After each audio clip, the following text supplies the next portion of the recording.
In service doctor association Vadodara की ओर से पड़तर मांगों को साझा करते हुए जिला कलेक्टर अनिल धामेलिया को आवेदन पत्र दिया गया। आज Gujarat in service doctor association Vadodara के अग्रणी पहुंचे थे। दरअसल वडोदरा ब्रांच के प्रमुख मीनाक्षी चौहान की अगुवाई में ये सभी हाथ में पोस्टर बैनर लिए नारेबाजी करते हुए जिला कलेक्टर कचहरी पर आवेदन पत्र देने के लिए पहुंचे थे। In service doctor association Vadodara की ओर से क्लास 1 और क्लास 2 के डॉक्टरों के पड़तर मुद्दों को साझा किया जा रहा है। तब उन्हीं मुद्दों को पेश करते हुए इन सभी की ओर से आज जिला कलेक्टर कचहरी पर जिला कलेक्टर अनिल धामेलिया को आवेदन पत्र दिया गया है। साथ ही अगर इन डॉक्टर्स की मांगों का स्वीकार नहीं हुआ तो फिर 7 अप्रैल को मास सीएल पर जाने की धमकी भी डॉक्टर्स की ओर से दी गई है।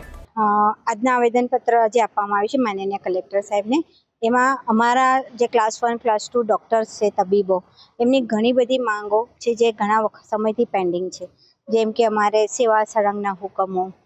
લાંબા ટીકું જે ઉચ્ચતર પગાર ધોરણો છે જે સમયસર મળે, અને ડેન્ટલ સર્જનો છે એમનું પણ, અને અમારા તમામ ક્લાસ 1 ક્લાસ 2ને જે પણ લાભો સમયસર મળવા જોઈએ એ, પ્લસ જે તબીબોની અત્યારે ઘટ પણ છે એ ઘટ માટે પણ અમે આવેદનમાં આપ્યું છે કે તબીબો મુકાય તો કામગીરી સારી રીતે થઈ શકે। અને ધારો કે ઇન સર્વિસમાં જે અમારે પીજી કરવાના છે તો પીજીમાં પણ ઘણા છે કે એમાં પણ ઓપ્શન આવે છે કે સ્ટાઇપન્ડ કે તમારું સેલરી સાથેનું, એ પણ અમે ગવર્મેન્ટને રજૂઆત કરી છે। અમારા તબીબોના જે પ્રશ્નો છે આખા ગુજરાત રાજ્યના, એ રાજ્યના તબીબોના પ્રશ્નોને લઈને અમે રજૂઆત માનનીય કમિશનરશ્રીની કચેરીમાં બી કર્યા છે અને આજે કલેક્ટર સાહેબને બી આવેદનપત્ર આપ્યા છે। જો અમારા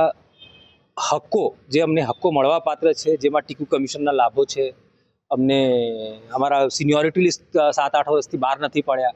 એવા લાભો જો અમને નહીં મળે તો 7 એપ્રિલે અમે માસ सीएल पर जवाना हमें सरकार श्री ने जान कराया है और आज माननीय कलेक्टर साहब श्री ने भी जान कराया। हमसे जुड़े रहने के लिए हमारे YouTube चैनल को सब्सक्राइब करें और नई वीडियो की नोटिफिकेशन के लिए बेल आइकॉन को दबाएं।